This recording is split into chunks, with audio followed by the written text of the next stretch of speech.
أعوذ بالله من الشيطان الرجيم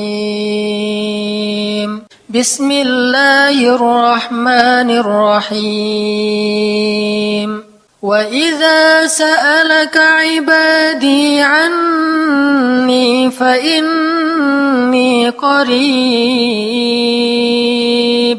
أجيب دعوة الداع إذا دعان فليستجيبوا لي وليؤمنوا بي لعلهم يرشدون بسم الله الرحمن الرحيم السلام عليكم ورحمة الله وبركاته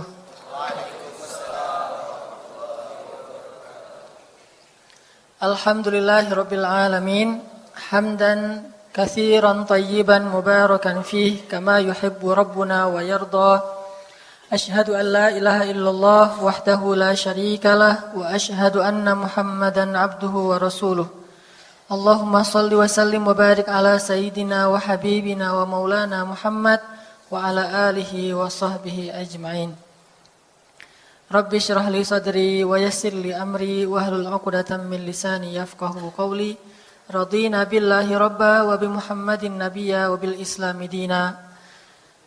Teman-teman sekalian, malam ini kita akan bicara tentang bab teknis. Tapi masih tentang tema jomblo. Jadi ada seri jomblo nih untuk beberapa pertemuan ke depan.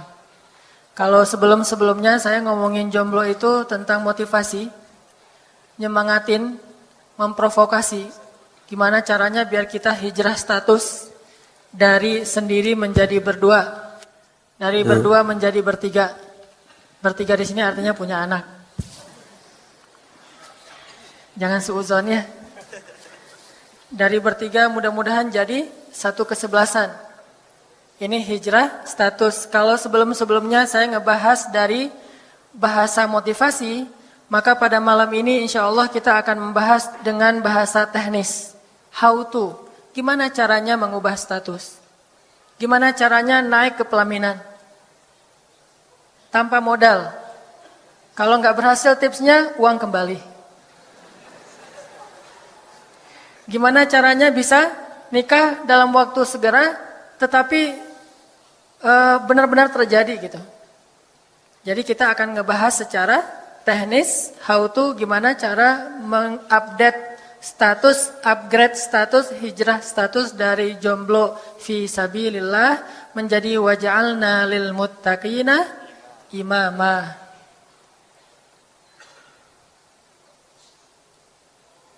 Dan untuk yang sudah hijrah statusnya, yang udah nikah, tidak masalah karena tips teknis pada malam ini juga bermanfaat secara umum untuk siapapun yang beriman kepada Allah Subhanahu wa taala. Jadi walaupun angle-nya adalah jomblo, tetapi materinya insya Allah bermanfaat kepada kita semuanya, termasuk untuk diri saya sendiri. Tapi sebelum kita masuk tema ini, saya pengen nanya dulu teman-teman, pengen ahlan wa sahlan dulu, pengen mengahlanin. Ahlanin itu mengucapkan ahlan wa sahlan, bahasa Indonesianya ahlanin. Pengen mengahlanin teman-teman yang pertama banget hadir dalam taklim di masjid kita ini atau dalam taklim Rabu malam. Boleh angkat tangan yang pertama? 1, 2, 3, 4, 5, 6, 7, 8, 9, 10. Wah 1000 ya, luar biasa guys. Banyak alhamdulillah. Terus teman-teman yang alhamdulillah pada malam ini bawa teman baru. Yang bawa teman baru. Yang bawanya bukan yang dibawa. Yang bawa, oh temannya di bawah apa di atas? Di bawah ya? Oh alhamdulillah kalau di bawah, kirain yang di atas. Maksudnya biar dengar sendiri gitu ya. Jadi nge-balance ilmunya. Jangan kita doang yang semangat, dia mah di atas gak semangat kan gitu ya. Jadi bawa ke pengajian, kita hadir juga yuk di Rabu malam taklim. Kenapa? Enggak, biar kamu tahu aja kenapa aku selama ini pengen banget kita menyegerakan dan menghalalkan hubungan. Oh gitu, dia datang nih. Begitu dia datang, oh benar, ya udah besok aja deh, gitu ya. Jadi salah satu tips teknisnya adalah ajak ngaji.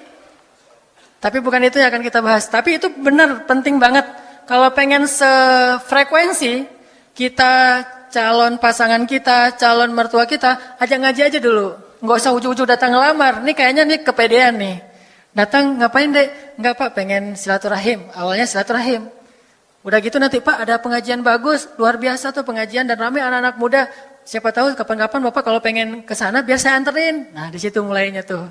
Anterin. Udah aja gampang, kalau nggak punya kendaraan pakai Uber, pakai Grab, pakai Gokar kan banyak nih.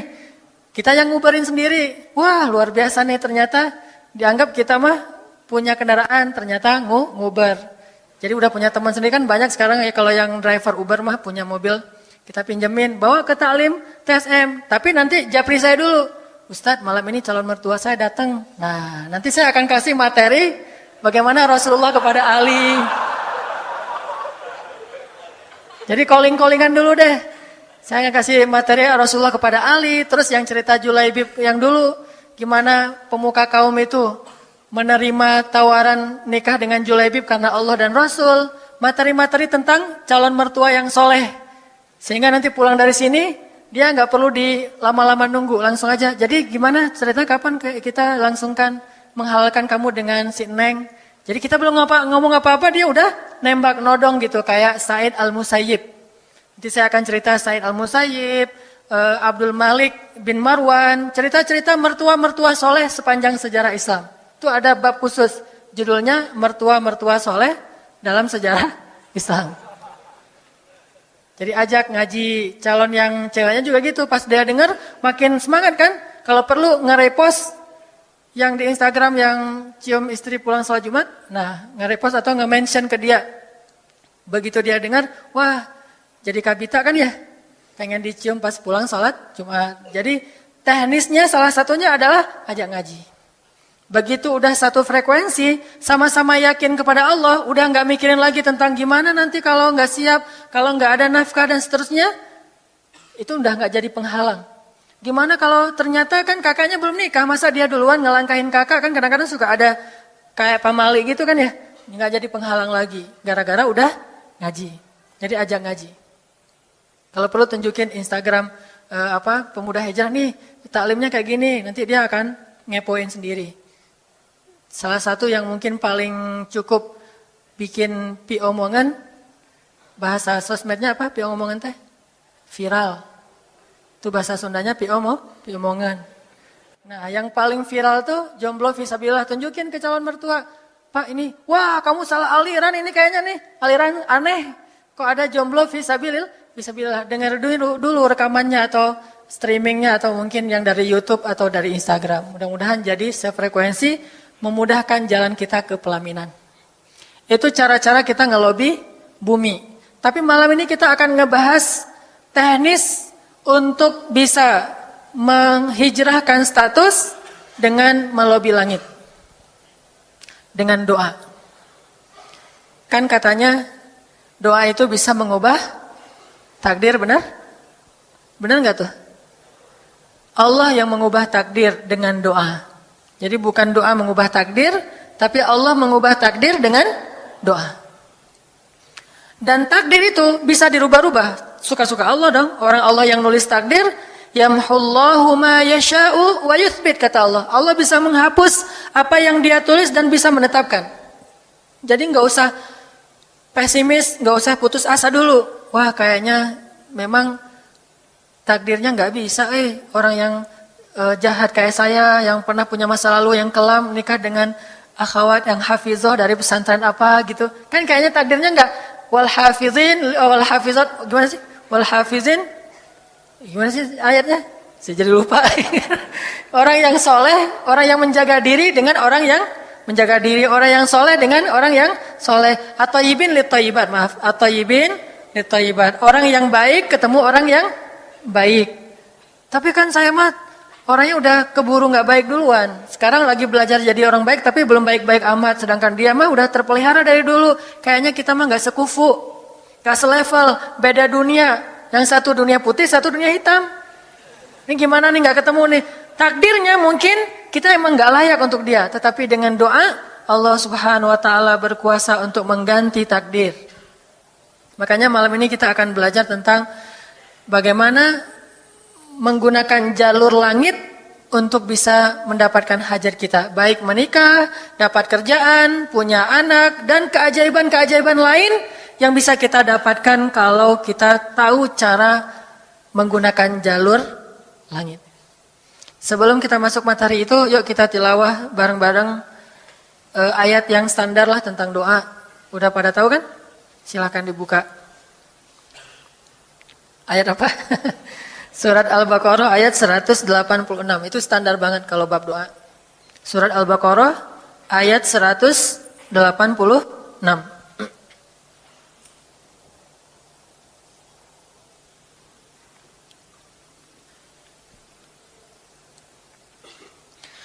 A'udzu billahi minasy syaithanir rajim. Enggak?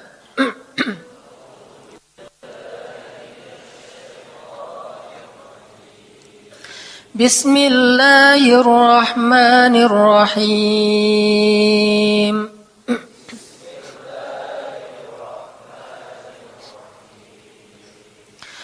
وَإِذَا سَأَلَكَ عِبَادِي عَنِّي فَإِنِّي قَرِيبٌ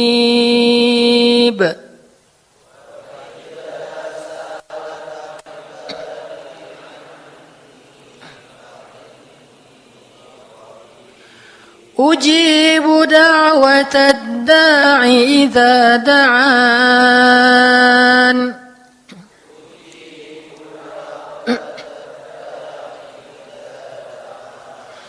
فَلْيَسْتَجِيبُوا لِي وَلْيُؤْمِنُوا بِي لَعَلَّهُمْ يَرْشُدُونَ.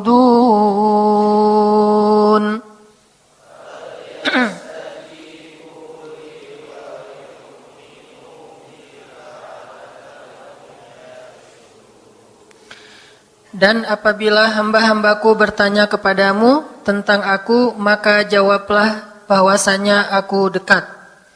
Aku mengabulkan permohonan orang-orang yang berdoa kepadaku apabila dia memohon kepadaku. Maka hendaklah mereka memenuhi segala seruanku dan hendaklah mereka beriman kepadaku agar mereka selalu berada dalam kebenaran. Shadaqallahul azim. Teman-teman yang dirahmati Allah Subhanahu wa taala, ayat ini adalah ayat kalau kita kasih judul ayat ini tuh janji Allah kepada orang yang berdoa. Janji Allah kepada orang yang berdoa. Makanya doa itu benar-benar senjata orang mukmin, melebihi senjata apapun yang dimiliki oleh seseorang. Paling dahsyat itu kalau punya doa. Jadi kalau orang yakin kepada Allah, maka dan keyakinan dia kepada Allah lebih besar daripada keyakinan dia kepada apapun, maka selama dia masih bisa berdoa kepada Allah, dia tenang. Ada masalah dikit, oh ilahi.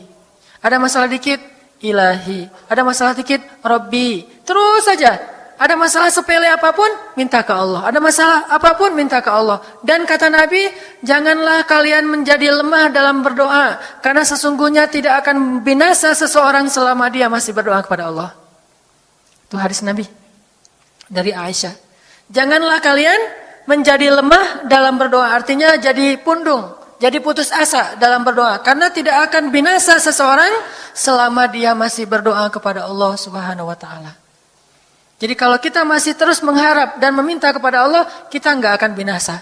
Kita nggak akan kalah. Kita nggak akan rugi. Dan kata para ulama, segala sesuatu di dunia ini akan pergi dan tidak kembali. Ini clue penting nih, bisa dicatat. Segala sesuatu di dunia ini akan pergi dan tidak akan kembali kecuali doa. Dia pergi dan dia pasti akan kembali. Segala sesuatu kalau udah pergi di dunia ini nggak akan kembali lagi. Kalau pergi di sini maksudnya pergi kepada Allah. Tapi kalau doa pergi ke Allah, dia pasti akan balik lagi kepada yang meminta. Satu-satunya yang pergi ke Allah dan kembali di dunia ini hanyalah doa. Makanya ayat ini kalau kita kasih judul adalah janji Allah kepada hambanya yang berdoa. Allah berjanji, apa kata Allah? Inni qaribun. Aku itu dekat. Maksudnya, gak mungkin aku gak dengar doa kalian. Begitu kita berdoa, kita pikir, Allah dengar gak ya? Jangan-jangan kok doa saya belum diijabah, kayaknya Allah nggak dengar yang kemarin, saya harus keraskan lagi suara saya. Enggak, ini qarib, arti ini qarib, aku itu dengar banget apa yang kamu ucapkan. Nggak usah diucapkan, di dalam hati aja Allah udah dengar. Siapa yang pernah berdoa di dalam hati terus langsung Allah ijabah? Rasulullah.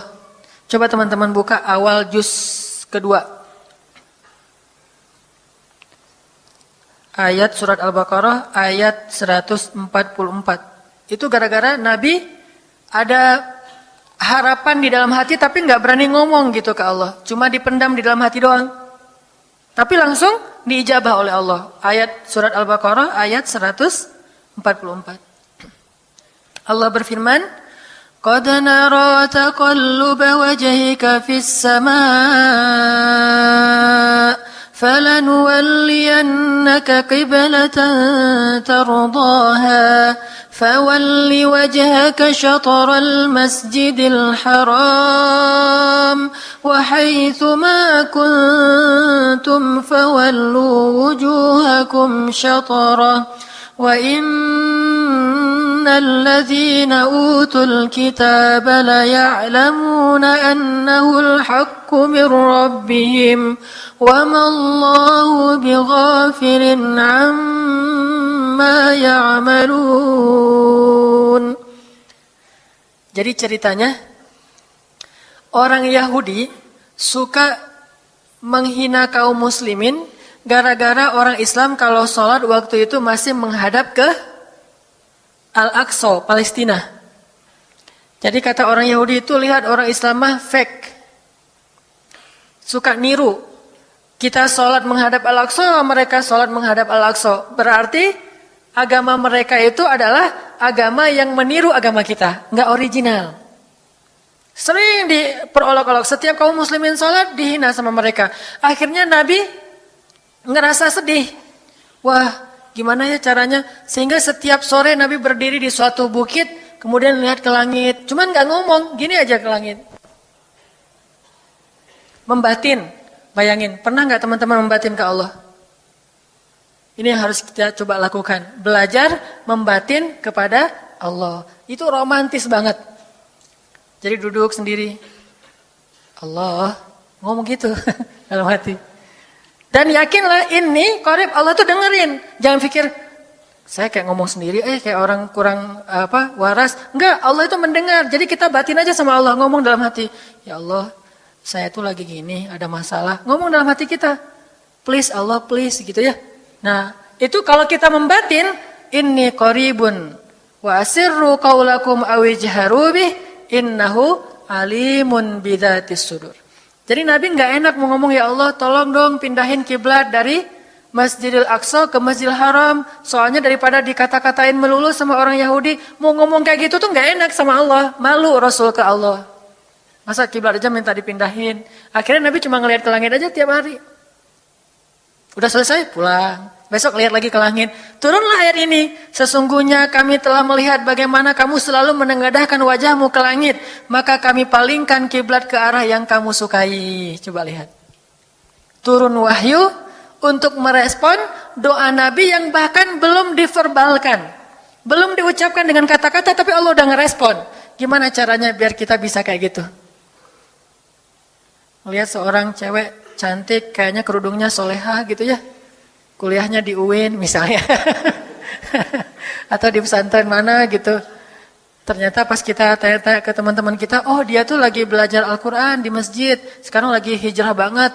Bahkan udah hafal juz amma, juz 30. Masya Allah. Terus dalam hati, aduh ini kayaknya cocok menjadi ibu bagi anak-anak saya. Wih.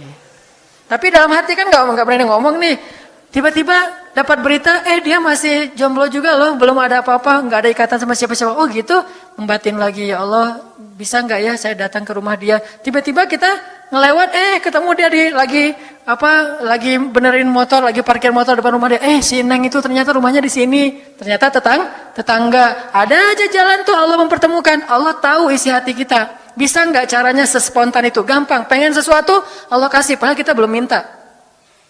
Ini kan keajaiban doa nih.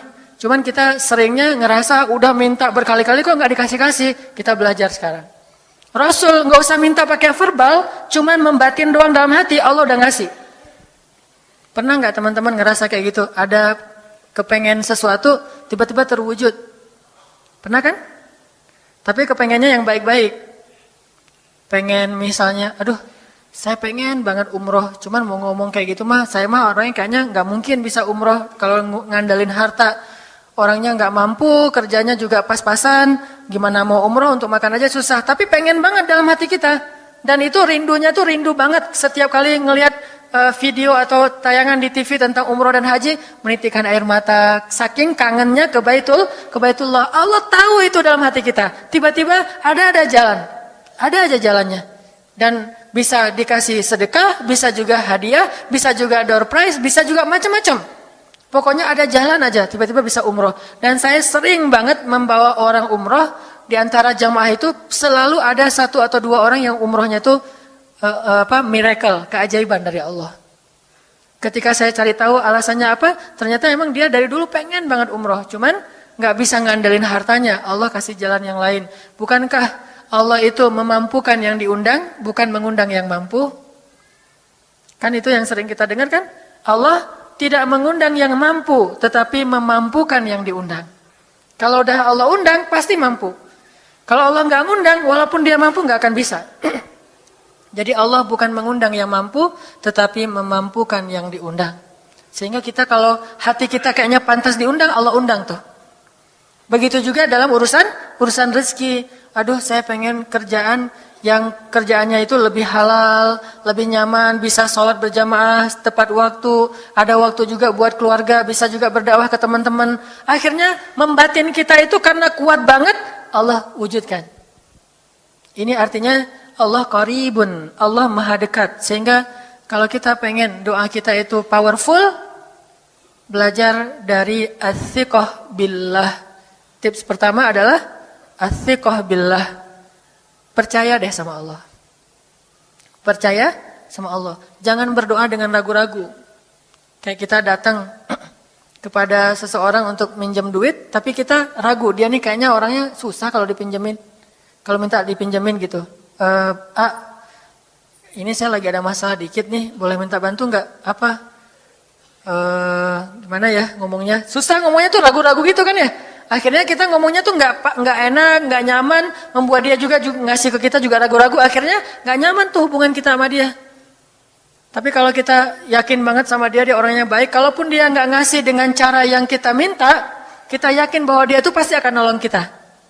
Sehingga kita akan curhat masalah kita itu dengan tulus. Bahwa kita punya masalah kayak gini-gini, bukannya kita mau minta-minta, cuman sifat dari manusia itu saling tolong-menolong, kita beritahu masalah kita. Dan kita yakin dia pasti akan nolong kita. Kalau nggak bisa ngasih duit, dia akan minta tolong kepada orang lain yang mungkin bisa membantu kita. Dia akan ngasih link. Dia akan memediasikan kita. Oh, aduh maaf ya saya juga lagi, sekarang lagi butuh uang. Ini lagi nabung-nabung juga sama, kita mah lagi sama-sama pengen hijrah status. Cuman, nih saya kenal ada temen nih yang dia alhamdulillah orangnya tuh suka banget bantu orang lain. Mungkin saya bisa merekomendasikan, saya bisa bantu kamu, ayo kita jalan bareng ngomong sama temennya. Pokoknya kita yakin dia bisa nolong. Nah kalau kita yakin, percaya sama Allah, Allah itu gak butuh perantara. Allah bisa nolong kita dengan cara apapun. Walaupun takdirnya udah ditulis, kamu tuh gak akan punya istri sampai meninggal dunia. Ya Allah masa gitu sih, gak akan punya istri. Ya Allah, tapi gimana masa saya mau hidup sendiri terus, kamu gak akan punya istri kata malaikat teh. Ini orang doanya kata, kan malaikat dengerin doa kita ya, kalau di hati malaikat gak tahu, tapi kalau di lisan kita doa, ya Allah, beri saya seorang suami yang benar-benar bisa mendidik agama saya. Kata malaikat, Neng, ganti doa yang lain aja tuh Neng. Itu mah takdirnya udah ditulis, Neng gak akan punya suami. Kata malaikat. Kita mah walaupun malaikat ngomong gitu, biarin aja. Ya Allah, Engkau Maha Rahman, Maha Wadud, Engkau bisa mengubah takdir. Kata malaikat, ya juga sih, cuman takdirnya udah ditulis Neng. Ya Allah, terus aja tiba-tiba, tok, Assalamualaikum, Waalaikumsalam. Ayahnya nemuin, ternyata pas kita nguping dari kamar, wah itulah calon pangeran kita yang datang untuk melamar kita, calon raja, calon imam. Malaikat heran-heran, wah subhanallah nih, si Enang ini gak putus asa dalam meminta. Kita juga gitu, doa aja terus. Walaupun takdirnya sudah ditulis, karena Allah bisa mengubah takdir lewat doa dan harapan. Masih ingat cerita seorang ibu di zaman Nabi Musa dulu? Yang datang kepada Nabi Musa bilang, ya Nabi Allah, ya Kalim Allah, saya nggak punya anak, udah tua kayak gini, bisa nggak ya saya minta tolong Nabi Musa doa kepada Allah supaya saya punya anak. Kata Nabi Musa, bisa aja sih, nggak apa-apa ibu. Ya udah saya doain, ya Allah, ini ada ibu minta anak. Kata Allah, ya Musa bilang ke dia nggak akan punya anak, itu sudah takdirnya. Kata Nabi Musa, ibu maaf, udah ada jawaban nih dari Allah. Gimana ya Nabi Musa? Allah bilang takdir ibu nggak akan punya anak. Oh gitu ya, ya udah deh pulang. Sampai di rumah, ya Rahim, ya Rahim, doa aja terus. Besok datang lagi. Karena dia pengen tahu kabar dari langit. Nabi Musa itu bisa bicara ke langit. Ya Nabi Allah, saya mau tahu nih, kira-kira Allah sudah memperkenalkan belum ya permintaan saya? Permintaan apa? Pengen punya anak. Tapi kan kemarin udah, kata Allah takdirnya nggak akan punya anak. Ya coba aja dulu sekali lagi, siapa tahu sudah mau. Sekarang Allah memperkenankan. Wah ini benar-benar dia husnuzan sama Allah. Sikoh, percaya sama Allah. Nggak percaya kepada yang lain, percaya sama Allah aja. Nabi Musa karena udah terus aja direngekin minta gitu, Nabi Musa bilang, ya Allah, ini ada ibu yang kemarin, gimana dong ya Allah? Kata Nabi Musa, kata Allah, ya Musa, takdirnya dia nggak akan punya anak. Bilang sama dia, ibu, udah terima aja takdir ibu nggak akan punya anak. Oh ya, pulang lagi. Ya Rahim, terus aja sepanjang malam, sepanjang hari doa, berhari-hari datang lagi kepada Nabi Musa. Ya Nabi Allah, udah berubah belum? Udah mau belum Allah ngasih saya anak? Kan udah kemarin takdirnya, tapi coba lagi sekali lagi aja. Nabi Musa minta lagi ke Allah, kata Allah masih yang sama, pulang lagi, nggak datang-datang lagi ke Nabi Musa. Setelah beberapa bulan, datang-datang bawa bayi. Assalamualaikum, sudah semangat sekarang, beda gitu ya. Kalau dulu Assalamualaikum, melas gitu ya. Sekarang Assalamualaikum, hai Nabi Musa. Kata ibu, ibu yang kemarin, ya itu siapa?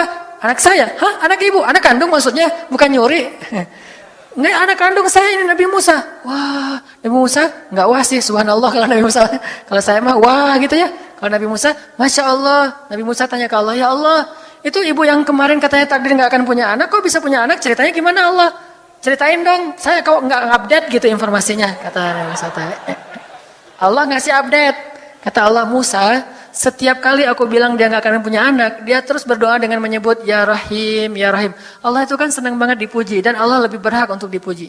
Kalau kita senang dipuji nggak baik. Kalau Allah senang dipuji, emang punya hak untuk dipuji kan? Allah senang dipuji. Dia bilang Ya Rahim, kamu bilang nggak akan punya anak, dia bilang Ya Rahim, terus saja berharap. Wahai Musa, sesungguhnya rahmatku mendahului takdir. Rahmatku mendahului takdir. Akhirnya dengan sifat rahim, Allah mengubah takdir ibu ini. Walaupun secara ilmiah gak mungkin punya anak karena sudah menopause. Tetapi Allah yang memiliki kekuasaan atas segala sesuatu. Makanya syarat pertama kalau kita mau doa kita benar-benar powerful, ngaruh dalam hidup kita, percaya deh sama Allah. Gak usah ragu. Allah pasti akan mengijabah doa kita. Insya Allah nanti kita lanjutkan setelah sholat isya.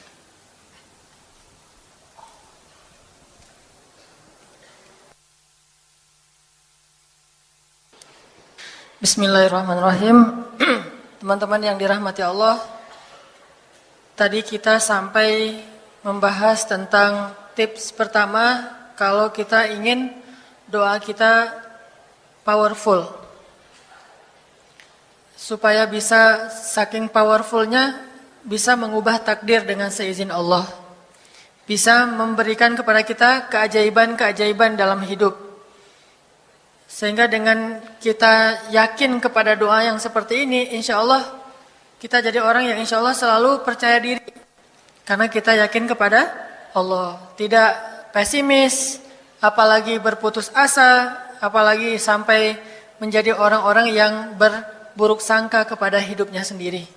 Ini karena kita punya doa sebagai senjata kita. Kalau kita nggak punya harta, nggak apa-apa, kita punya doa. Kalau kita tampangnya biasa-biasa, nggak apa-apa, kita doanya luar biasa. Kalau kita ngerasa kayaknya nggak punya sesuatu yang menarik, nggak apa-apa, doa kita itu menarik di sisi Allah. Pokoknya kalau kita nggak punya apapun, nggak punya modal apapun dalam hidup, kita punya Allah Subhanahu Wa Taala, tinggal minta sama Allah. Sal tu'tah, mintalah Allah akan kasih. Wa idza sa'alaka ibadi anni fa inni qarib. Jadi selama kita masih berdoa kepada Allah, la tayasu, jangan berputus asa. Nah, tips pertama adalah kalau kita pengen doanya powerful, melahirkan mukjizat dan keajaiban adalah ats-tsiqah billah, harus percaya sama Allah. Pertama, percaya bahwa Allah Subhanahu wa taala itu Maha Kuasa mengubah apapun yang Dia kehendaki. Apa yang Allah ingin, masya Allah kan pasti terjadi. Wa man lam yasha lam yakun. Kalau Allah nggak pengen, nggak akan terjadi. Apalagi soal jodoh, itu mah sebetulnya hanya masalah sepele, masalah hati sebetulnya. Harta itu hanya alasan doang. Status udah lulus kuliah atau belum, cuma alasan supaya biar enak ngomongnya. Nggak enak kan kalau di calon mertua bilang, saya nggak tertarik sama kamu, jadi saya nggak akan terima. Kan nggak enak tuh ya. Pas kita datang, Pak, saya pengen melamar anak Bapak, saya nggak tertarik sama kamu. Kan nggak enak tuh. Kamu harus lulus kuliah dulu, kerja dulu. Kan kita juga harus punya modal segala macam, dinasihatin. Itu yang bahasa halusnya. Tapi sebetulnya intinya masalah ridho apa enggak, berkenan atau tidak, dan itu urusan hati. Bukankah al-qalb fi yadillah baina yadayillah, bukankah hati manusia itu ada di antara genggaman Allah Subhanahu wa taala? Allah yang membolak-balikan, sehingga kalau kita ingin menangkap hatinya, mendapatkan hatinya, maka mintalah kepada pemilik hati itu, bukan kepada orang yang sedang diamanahi hati itu. Dia sendiri enggak berkuasa. Seorang perempuan tidak berkuasa untuk menyuruh dan memerintah hatinya, karena hati itu raja dalam tubuh manusia. Kalau hati bilang A, maka seluruh tubuh akan bilang A, walaupun yang lain tidak menginginkannya. Bagi tenaga kita kayaknya nggak sanggup, tapi hatinya pengen, jadi sanggup. Bagi pikiran kayaknya nggak kepikiran, tapi gara-gara hatinya pengen, jadi kepikiran. Hatilah yang menentukan anggota tubuh kita. Sampai kita sendiri nggak berkuasa untuk memerintahkan hati kita. Maka jangan minta kepada si pemegang hati, orang yang membawa hati, tapi mintalah kepada pemilik hati, yaitu Allah Subhanahu wa taala. Wahai yang muqallibal qulub, wahai yang membolak-balikan hati. Tapi jangan diterusin sabit qalbi, itu beda lagi mintanya. Ya muqallibal qulub, pakai bahasa Indonesia setelah itu karena enggak tahu bahasa Arabnya. Bolak-balik, ya wahai yang membolak-balikan hati, balikanlah hati dia agar mencintai saya karenamu. Wahai yang membolak-balikan hati, balikanlah hati ayahnya dari si fulan yang lulusan Kairo kepada saya yang cuma lulusan biasa misalnya. Ayahnya ini lagi demen banget sama lulusan Madinah, Kairo gitu ya. Anaknya pengen jadi istri ustadz. Nah kita mah belum jadi ustadz, malah jadi murid ustadz juga baru kan. Akhirnya kita minta kepada Rabbnya ustadz. Ya Allah, kalau ustadz mah kan bisa cari di tempat lain, kenapa harus dia sih ya Allah? Dia itu kan udah saya iniin duluan, datang-datang si ustadz teh. Artinya minta kepada pemilik hati. Dengan ats-tsiqah billah, percaya sama Allah. Kedua, ats-tsiqah billah itu juga artinya kita harus belajar percaya Allah itu emang senang kalau kita banyak-banyak minta. Jangan suudzon sama Allah terus bilang, nggak enak banyak minta, amal saya sedikit, mending saya beramal aja nggak usah banyak minta. Jangan memperlakukan Allah seperti kita memperlakukan makhluk. Orang kalau kita banyak minta, dia akan kesulitan, lama-lama dia akan merasa terganggu. Tapi Allah kalau nggak diminta, dia marah. Manusia kalau kita minta banyak-banyak, dia marah. Allah kalau kita nggak minta, dia malah marah. Masya Allah ya, luar biasa. Allah tuh senang banget kalau hambanya meminta. Sehingga di antara hamba yang paling Allah cintai, di antara hamba-hambanya, hamba yang paling banyak menengadahkan wajah dan telapak tangannya. Ilahi, ilahi. Minta sama Allah, Allah tuh suka banget diminta.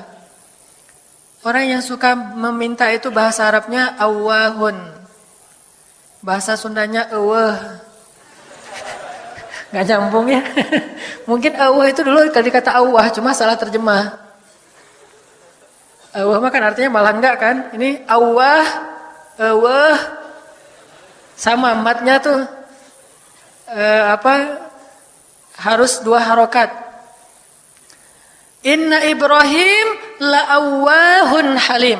Ibrahim itu hamba yang awahun halimun. Awah, halim. Halim itu artinya menahan amarah. Awah, da'a. Da'a artinya banyak berdoa.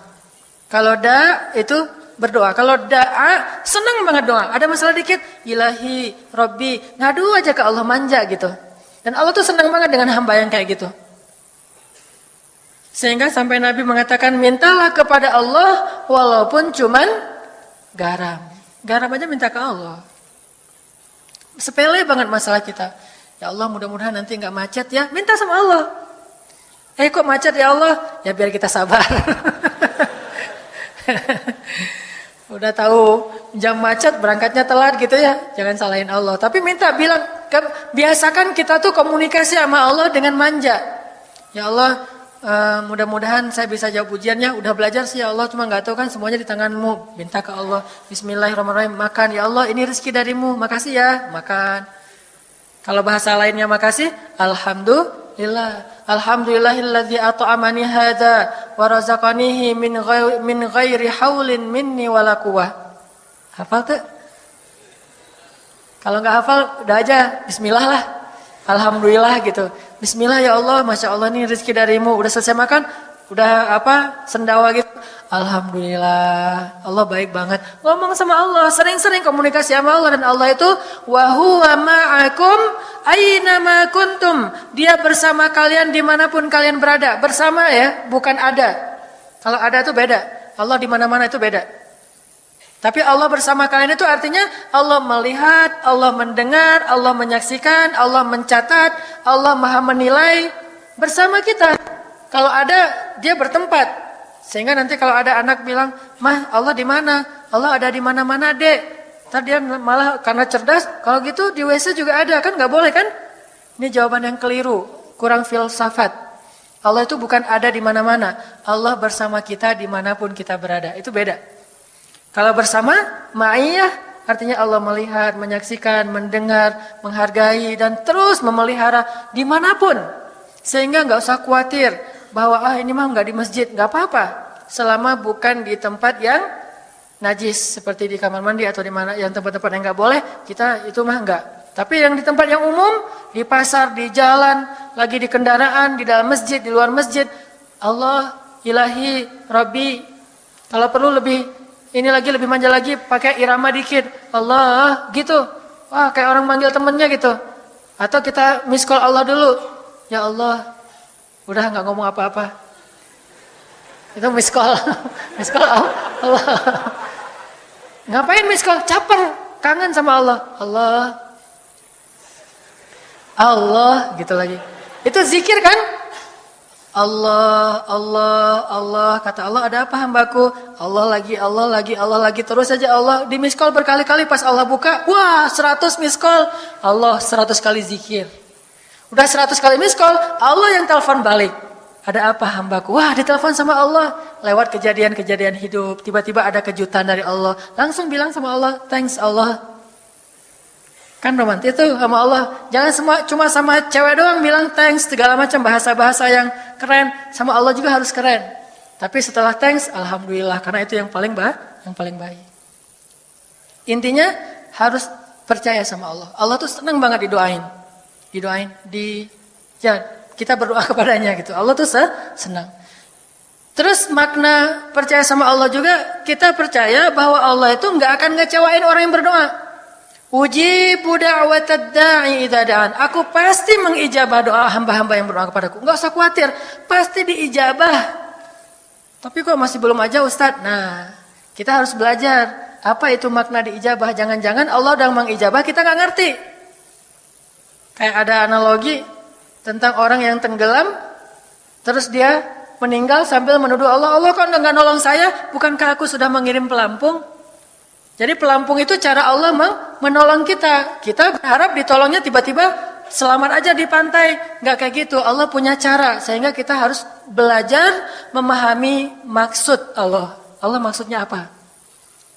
Di antara cara Allah mengijabah, kata para ulama, satu, Allah mengijabah persis seperti yang kita minta. Yang itu ya Allah, jangan adiknya, jangan kakaknya. Yang itu aja. Kalau kakaknya soalnya udah menikah, adiknya masih 10 tahun. Dia aja. Yang itu yang 17 tahun itu ya Allah. Yang lagi 17 apa? Sweet 17. Wah. Oh yang jangan yang tetangganya ya Allah, tetangganya agak-agak gimana gitu. Nah, yang itu persis Allah kasih yang sesuai dengan kita minta. Kalau yang perempuan doakan yang paling butuh doa ini sebetulnya sama semua kita butuh, tapi yang paling banget cewek. Soalnya cewek nggak bisa datang kepada laki-laki mencari datang lebih duluan, nggak bisa. Dia pasif. Kalau kita kan aktif nih. Datang, gagal, 100 kali datang aja terus. Kita mah semangat kan ya. Cewek mah sekali gagal kan bahaya untuk dia tuh jadi trauma gitu. Aduh, pas kita datang nggak usah dibukain pintu deh. Kenapa? Takut gagal lagi yang kayak kemarin gitu. Kenapa gagal kemarin? Soalnya akhirnya dia mendua. Jadilah kayak gitu kan, dia trauma tuh. Atau pas sudah ngelihat saya ternyata dia berubah pikiran ngelihat saya, wajah saya. Kan itu berat banget buat cewek. Jadi cewek itu sangat butuh doa. Karena dia pasif. Makanya yang spesifik kalau doa. Gak masalah. Allah bisa mengijabah persis kayak yang kita minta. Ya Allah yang kulitnya sawo matang. Agak sawo matang soalnya. Ya Allah yang pakai kacamata. Ya Allah yang janggutnya tipis. Ini paling narsis se-Eropa nih. Ya Allah yang biasanya kemana-mana tuh suka pakai kopluk, itu bagus tuh. yang pakai kopluk. Spesifik gitu ya. Ternyata Allah kabulkan yang datang pakai kopluk. Cuma usianya 75 tahun. Kedinginan gitu ya. Kopluk orang kedinginan. Artinya Allah bisa mengijabah persis yang kayak kita minta. Dua, Allah mengijabah yang lebih baik dari yang kita minta. Pakai kupluk tapi ternyata rambutnya setengah, gimana kan? Dia pakai kupluk karena ternyata di sini ada helipad misalnya kan ya. Akhirnya dikasih yang nggak pakai kupluk tapi rambutnya keren. Dikasih yang lebih baik dari yang kita minta. Lebih soleh, lebih soleha, lebih taat kepada Allah, lebih setia. Mungkin yang kita minta kok nggak itu yang dapat, nggak masalah. Pokoknya Allah pasti ngasih yang terbaik buat kita. Ternyata yang terbaik buat kita nggak pernah terfikirkan oleh kita. Dialah yang kelak akan menjadi pendamping kita. Yang penting doa itu nggak disia-sia. Nggak mungkin Allah mengecewain kita lewat doa. Yang ketiga, Allah kalau nggak ngasih persis, ngasih yang lebih baik, dikasih di akhirat. Bahkan itu lebih keren daripada di dunia. Kok di akhirat sih? Ntar dulu. Akhirat itu jaraknya nggak jauh dengan kita. Cuma 60 tahun. 60 tahun tuh cepat banget loh. Sekarang rata-rata usianya berapa? Bahaya kalau nanya usia. Kalau saya mah udah setengah, udah 30-an tahun. Teman-teman pasti masih 17 ya.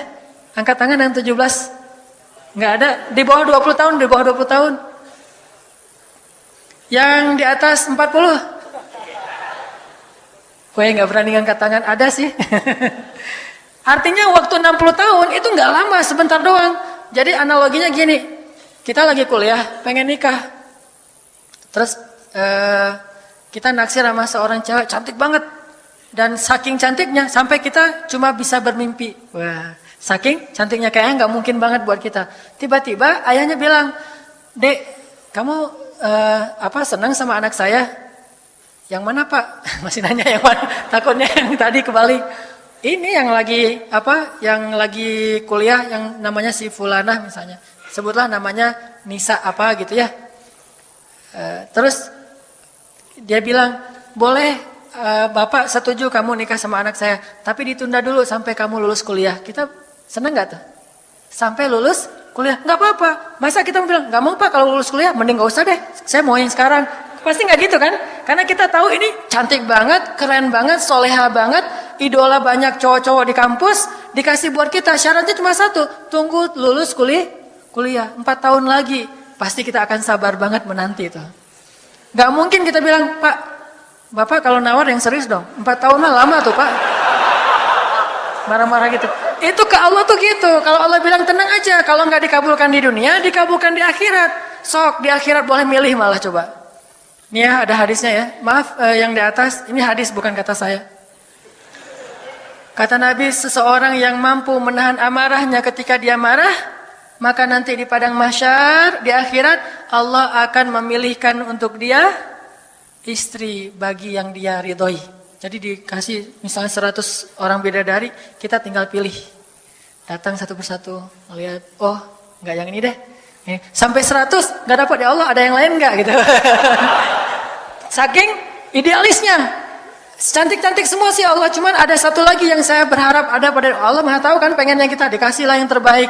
Itu bisa milih, dan di akhirat itu by the way ada wedding loh. Yang enggak ada pre-wed, itu enggak ada. Kalau weddingnya tuh ada.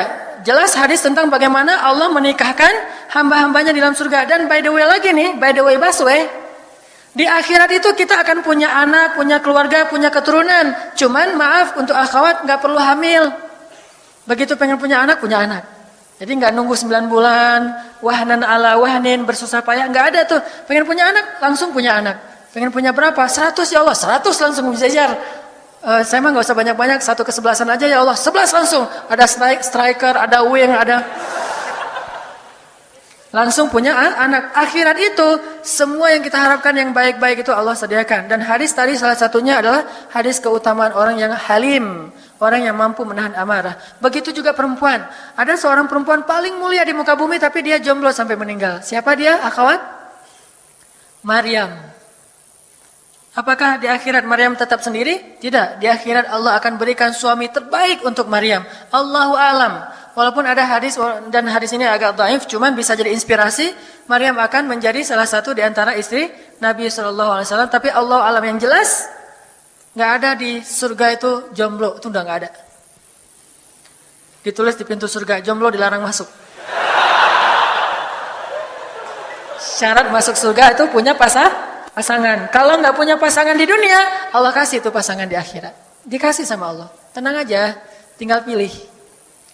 Wah, di dunia cuma susah milih, udah susah-susah milih, nggak dapat lagi ya. Ternyata dia nggak senang sama kita di akhirat. Semuanya senang, pilih aku dong, semuanya ngomong kayak gitu. Coba bayangin, cewek-cewek cantik ada 100 orang bilangin, aku aja. Coba. Dan mereka semuanya mulia. La yamassunna belum pernah disentuh qasiratut tarfi, gimana? Lam yamsashunna insun qablahum. Tuh, saking semangatnya jadi nggak hafal ayatnya. Surat Ar-Rahman itu tidak pernah disentuh oleh manusia dan jin sebelumnya. Itu benar-benar suci, nggak pernah disentuh. Dan dalam riwayat hadis-hadis tentang perempuan surga, kalau ada satu jari aja dari perempuan surga dikeluarkan dari surga, maka dunia ini akan terang benderang mengalahkan cahaya matahari. Seandainya nafas perempuan surga itu keluar dari surga, maka bumi ini akan harum semuanya. Kemana kita pergi kok harum, ada parfum apa ini? Nafas cewek surga. Bayangin, nafas cewek surga aja lebih harum daripada semua parfum di bumi. Gak pengen, jadi masih, saya mah sedih jomblo udah usia segini. Gak masalah, dikasih di akhirat. Yang penting doa aja, minta sama Allah, ya Allah, ya Allah, ya Allah. Miss call Allah yang banyak. Sering-sering miss call Allah. Jadi ini tips pertama adalah percaya deh sama Allah, gak usah khawatir. Allah itu senang didoain, Allah itu maha kuasa sehingga bisa mengubah takdir. Allah itu juga pasti mengijabah doa kita. Kalau nggak persis kayak yang kita minta, dikasih yang lebih baik atau nanti ditunda di akhirat, dan insya Allah itu tidak lama. Walaupun banyak orang yang bilang bisa nggak Ustadz dunia dan akhirat. Itulah kita ya, pengen dunia dan juga akhirat. Kalau gitu nikah aja, insya Allah jadi bidadari dunia dan akhirat. Yang kedua, tips supaya doa kita powerful. Kalau doa sama Allah itu yang romantis. Bahasa Arabnya munajat, curhat sama Allah.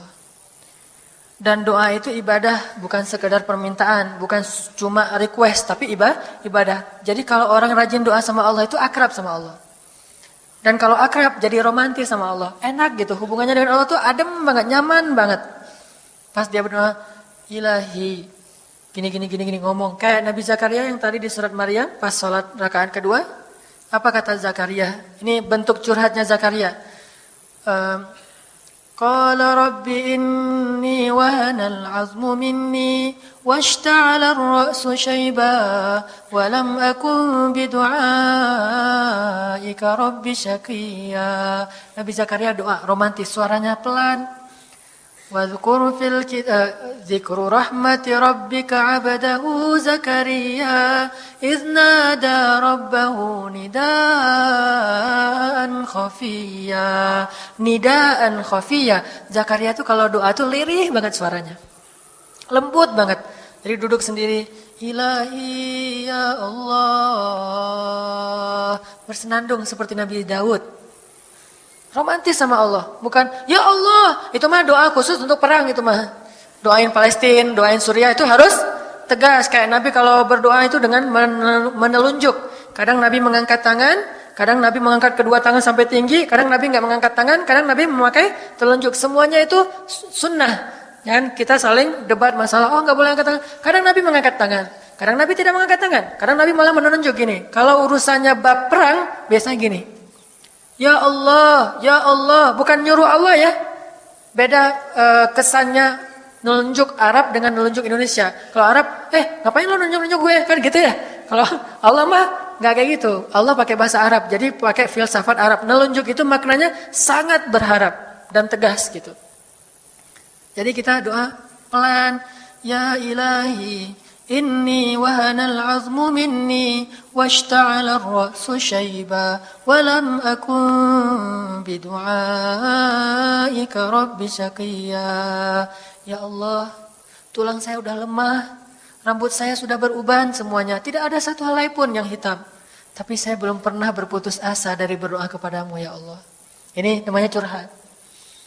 Wa inni khiftul mawaliya min warai. Ya Allah, saya takut banget kalau saya meninggal tidak ada yang meneruskan dakwah saya, sedangkan Bani Israel itu mudah tergelincir.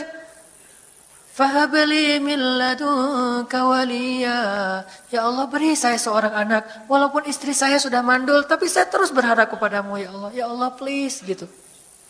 Waj'alhu rabbi radiyya. Ya Allah, jadikan anak itu yang sangat engkau ridhai. Minta Nabi Zakaria ke Allah. Tiba-tiba dapat kejutan. Ya Zakaria, inna nubashshiruka bi ghulam.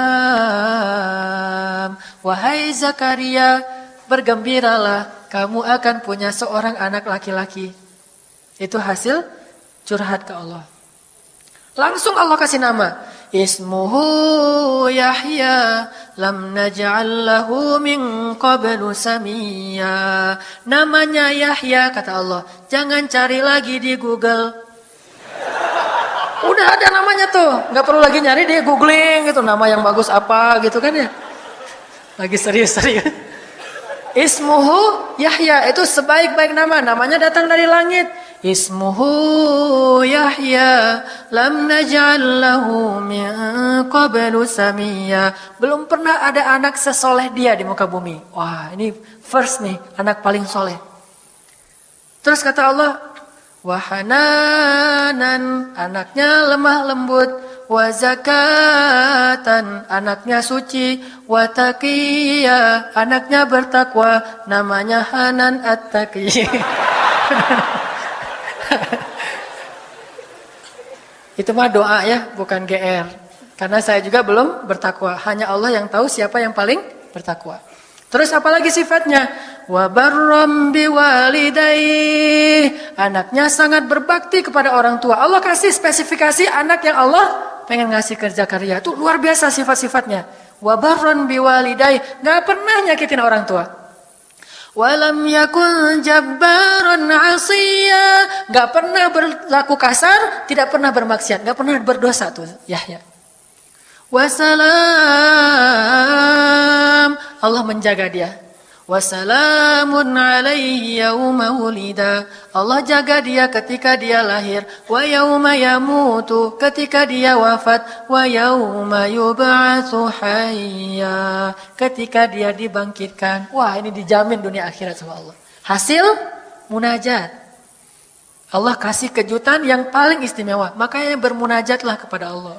Ya Allah, titikan air mata, ngomong sama Allah masalahnya apa. Ya Allah, saya pengen nikah banget. Bukan apa-apa ya Allah, saya pengen punya keturunan yang soleh-solehah. Saya pengen sholat berjamaah waktu tahajud.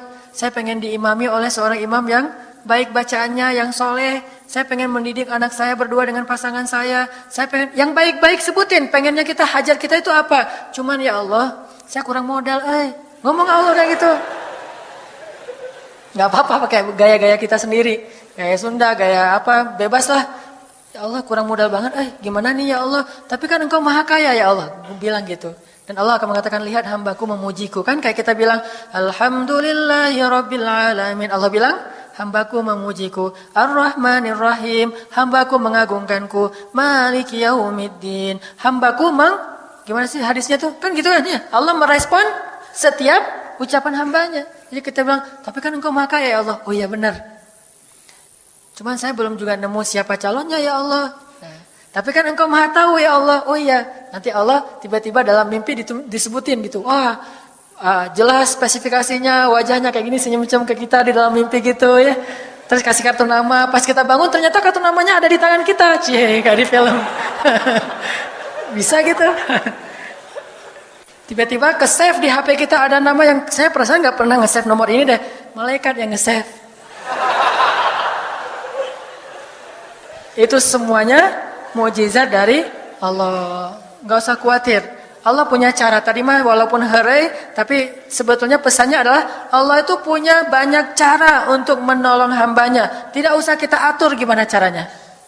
Bukan kita yang mengatur caranya. Kita hanya bermohon kepada Allah. Allah yang punya sekian banyak cara. Allah bisa pakai cara ilmiah, bisa cara yang tidak ilmiah, bisa cara yang berlawanan dengan ilmiah. Ilmiah itu kan ciptaan Allah. Jadi jangan mengukur dengan logika kita.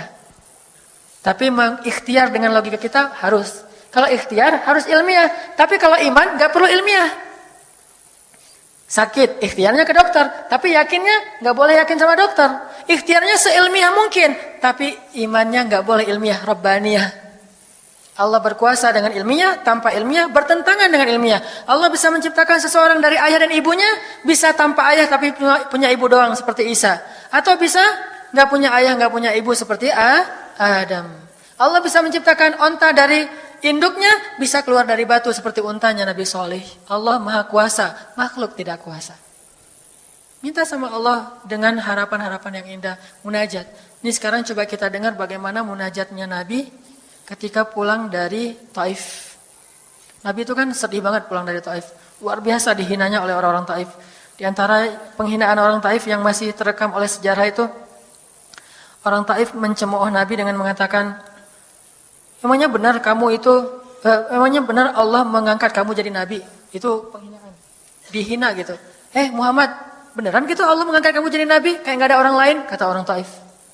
Terus ada lagi yang bilang, Muhammad, kalau kamu itu seorang Nabi, saya tidak berani ngomong sama kamu, nanti saya terkutuk.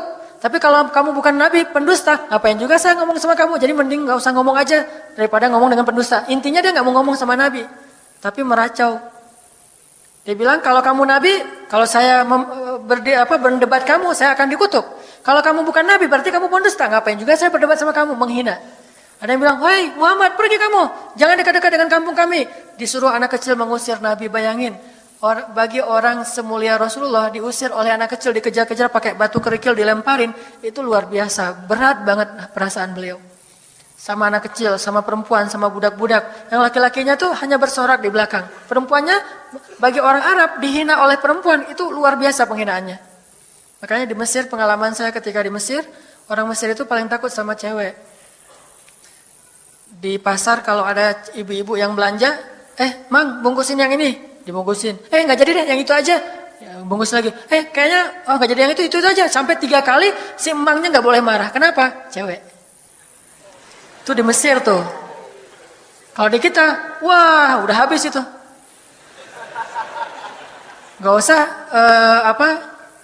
cewek yang sebaya, ibu-ibu aja bisa dihina di kita kan ya, nggak menghormati orang tua. Kalau di Mesir, perempuan apalagi yang udah umur usia orang tua itu sangat dimuliakan. Naik bus gitu. Ada ibu-ibu, orang Mesir kan gede-gede tuh.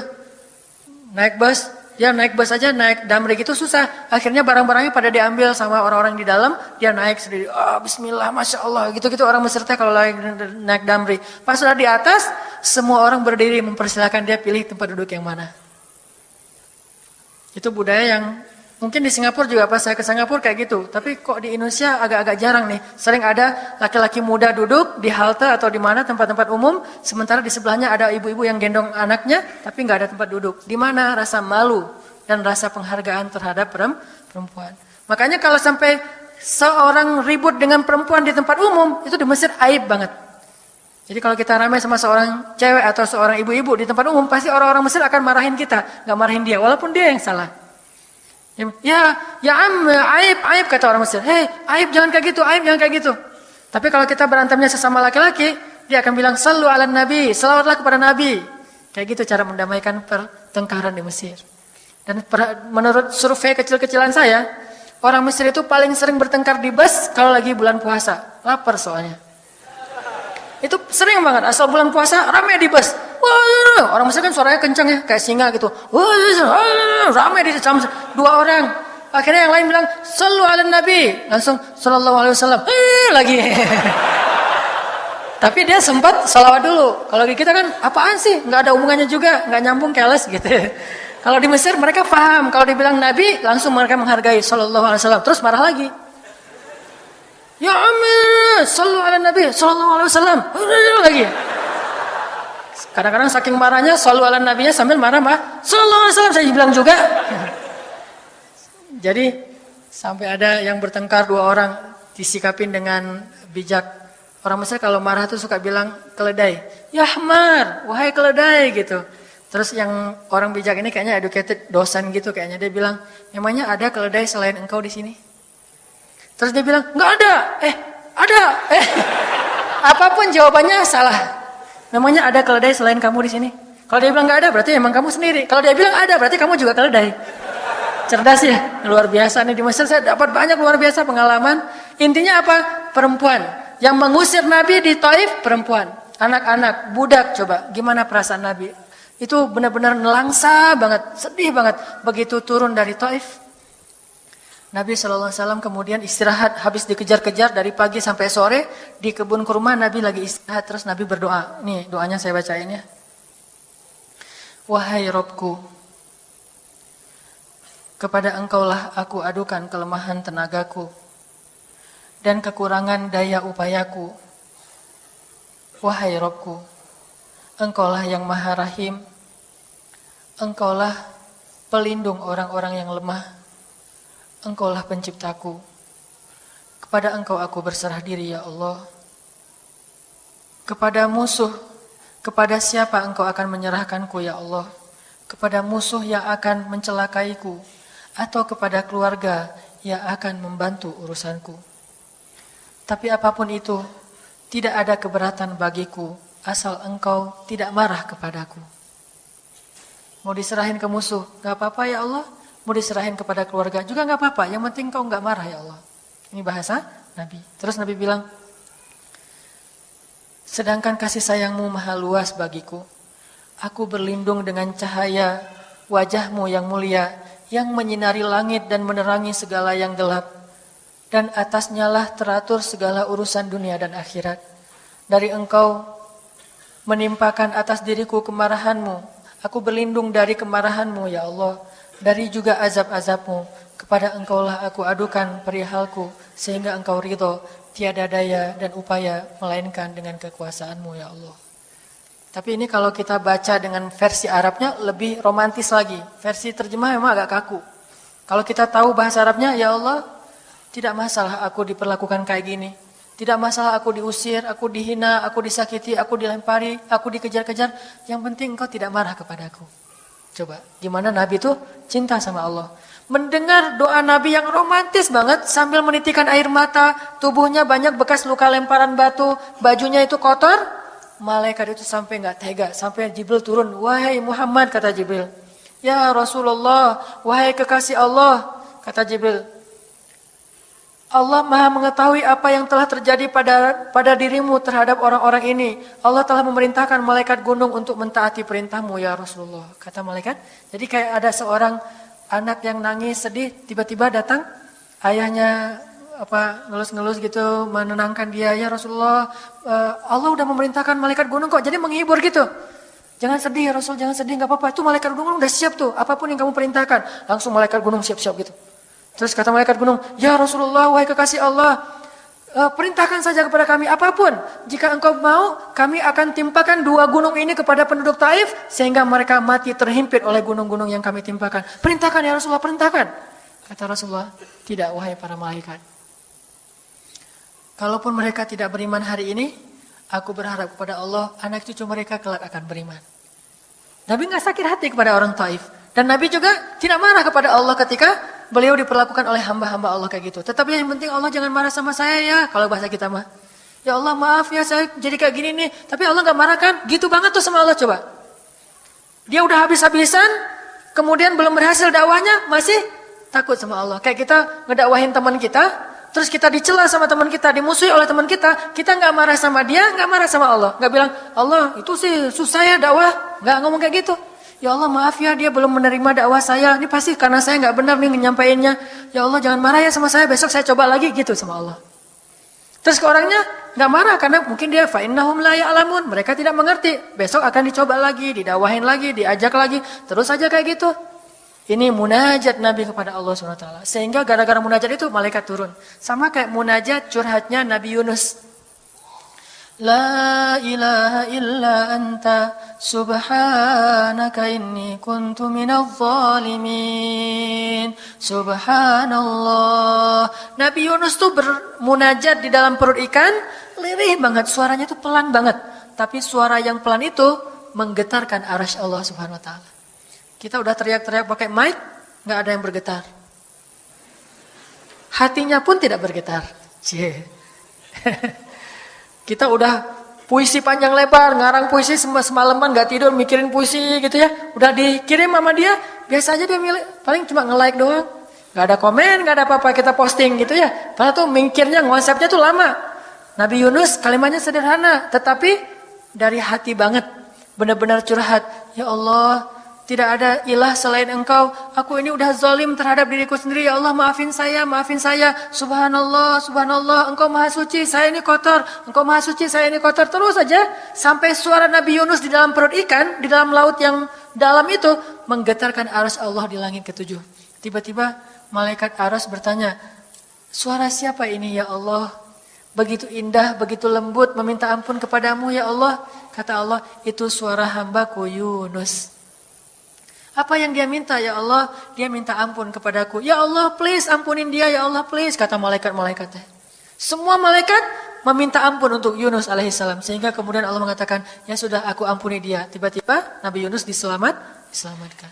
Curhat sama Allah. Kalau ada masalah bilang ke Allah. Apapun, ya Allah. Duduk sambil bersandar di pohon. Ya Allah coba buka surat Al-Qasas. Gimana Nabi Musa itu suka curhat kepada Allah. Surat Al-Qasas. Surat 28 ya.